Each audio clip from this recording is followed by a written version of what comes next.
Welcome back, welcome back. This is your show, Matters That Matter. The GMO issue. Yeah. Everybody is discussing GMO issue. Is it a policy that has been passed or agreed by the cabinet? Yes, it is something that was agreed by the cabinet, by the president, the deputy president, and the cabinet that has just been disbanded. Yeah. Yeah. So it's now an issue that we have to live with. I don't think we have to live with it because it is not cast in stone. It is still something that is debatable. It is still something that it needs to be given a lot of thought. Yeah. It is still something that needs to be discussed widely so that people can come up with a solution and the best solution. But I want to say this: what is GMO? I want to give the definition according to the whatever I have here. Yeah. Genetically modified organism can be defined as organisms, i.e. plants, animals, or microorganisms, in which the genetic material, DNA, has been altered in a way that it does not occur naturally by mating and or natural recombination. Yeah. So in a layman language, what is GMO? GMO. Yeah. Okay. If I would try to explain this definition, GMO is food that has been altered. The genetic material of that food has been altered scientifically. Scientifically through the laboratory. And therefore, what comes out is something that has the original that has been altered. And I can give a clear definition. If you look, or a good example, if you look at a carrot that is organic and a carrot that is GMO, they behave differently once they have been harvested. If you store them in maybe for example, you come and put them in the refrigerator, and they stay there for some time, or even outside somewhere for some time, just leave them there. The organic carrot, will start budding. It will start growing. But the genetically modified carrot, it will start rotting. Yeah, simple. Another good example I would give is of tomato. If you go and throw away an organic tomato somewhere in your garden or at the back of your house, in your backyard, it will grow. After some time, the seed in that tomato will germinate and start growing.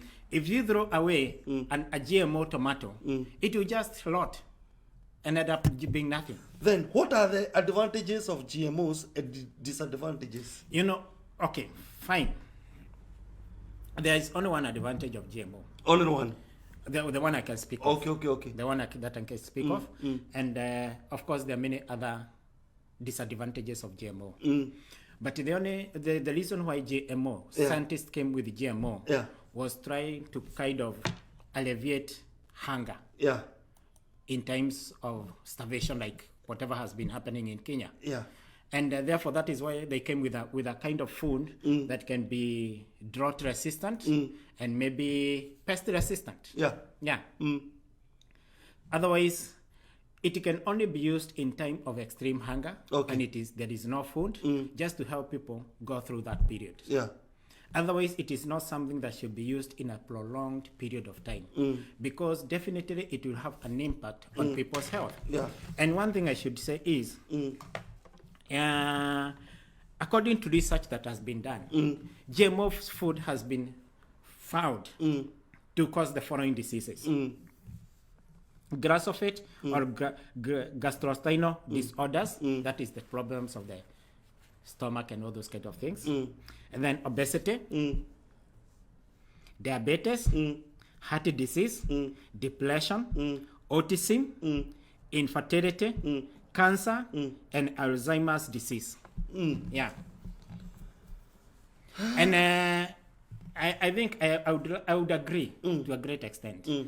This Winnie Ondiga talked about GMO today. And she said, and she gave an example. She said she has lived in America. And she said, have you ever seen the Americans? They are very big. What causes that body size, that obesity? It is because of eating GMOs. So, which countries use GMOs? I'm not aware of any other country except America. But I can say with certainty that we have certain kind of GMOs food in Kenya, even right now as we are talking. And they have not just come; they have been there because we have had so GMO they are tomatoes. not being introduced. We have had GMO tomatoes. I've seen them and other kind of things. Yeah. And why all this discussion? Yeah, the thing is, the discussion, I think it is born out of the realization that if we legally allow GMOs to be sold in Kenya, then at the end of the day, we will not be able to fight it or to remove it. Okay. And as you know, Kenyans, the way they are. Because, like, for example, in America, when you go to the store, to your grocery, you have an option. You have an option. They tell you this is GMO, this is organic, and this is GMO. So you have a choice to make. Yeah. But do you think that if you go to Githurai today, they'll give you the same choice? No. Some people will tell you this is organic, while for sure it is not organic. They'll lie to you. They'll lie to you. It is GMO. And they know that they're lying to you. Yeah. So for me, I don't think that is a policy that we should adopt. Taking into consideration that the cost, health cost, that it would cost on Kenyans, it will be so heavy. Yeah. But I would say that we can allow it for just a season. Maybe 1 or 2 months, we import GMO food just for people to feed on it for this season that you're going through drought. Okay. Once we start harvesting our food, we put it to an abrupt and a permanent end. Okay. Thanks so much, Danson Mukile. This is my boss. This is my reader. This is the guy who read us during the campaigns. All right. In American diaspora. Thanks so much for joining us, Danson Mukile. There's a lot of discussion about this. Do you think the Kenya Kwanza government will survive this discussion? Because, you see, don't you think somebody like the opposition leader Amoro Odinga will use it as a stepping stone to come back to reignite himself? To reinvent himself. Yeah. Let me say this. One, it has been handled very badly by the government at the moment. Yeah. And especially, I must say that I didn't like the statement by Moses Kuria. The way he joked around with it, that Kenyans, there are many things that are killing Kenyans. And then GMO is just one more in that list of the things that are killing Kenyans. That is taking joke too far. And I think it is time Moses Kuria is told to check his tongue. Because it can cause more damage than good. Considering the docket he has. Yeah, because he's a CS. Yeah. Because he's a CS. Yeah. And he's within the center of the government. Yeah. So talking that recklessly is very bad. It's not right for him. Yeah. Because it is costing the government of William Samoei Ruto. And it is our government. Secondly, let me say this. I think this is the time that even Ruto came up, and even Gachagua himself. Let them come up and let them do away with the GMO talk. Because this is arming Raila to fight them. Yeah. And there is no need of arming the opposition to fight them. Don't give them weapons to fight you. Yeah. Why would you give Raila a weapon to fight you? And you know he knows how to use it. Very good. Yeah. So, as we conclude this issue of GMO, if you are given an opportunity to tell Kenya Kwanza a word, what would you say?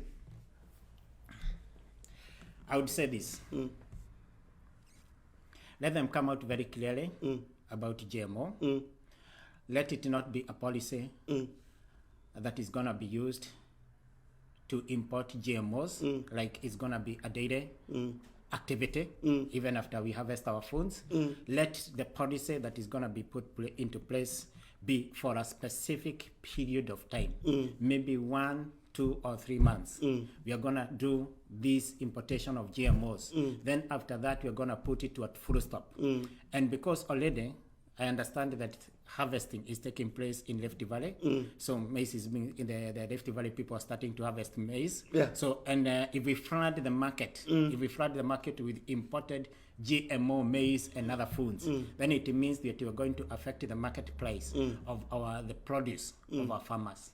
So generally, it can be used to bridge the gap between now and the time we get the harvest. After that, we do away with it. Okay. Yeah. Your parting shot? My parting shot? Yeah. I want to say that let not people accuse the government so much because of GMO. Because the government is just trying to come up with ways to intervene on the drought situation and to mitigate those people that are going through hunger. Yeah.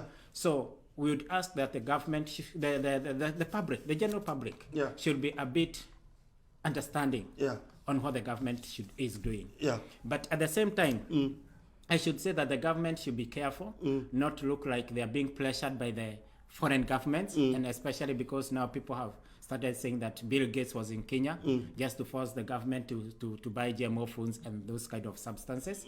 Let not the government allow the enemy or the opponents to use this GMO thing as a weapon to fight them. Okay. Yeah. Now we end our show there, but you'll have a word. Of course, yes. So we go for a short break, and when we come back, you'll say a word to our listeners. For me, I'll not come back till next Monday. This is your great show, Matters That Matter show. I'm Kerry Prestige, your host.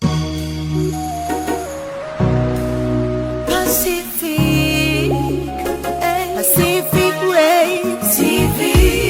Menyuge na neta Shiaraya Pacific Shewa ikeno Pacific Waves Togoragia Ayage makaro merera Pacific Waves TV Woko ne Pacific Waves TV.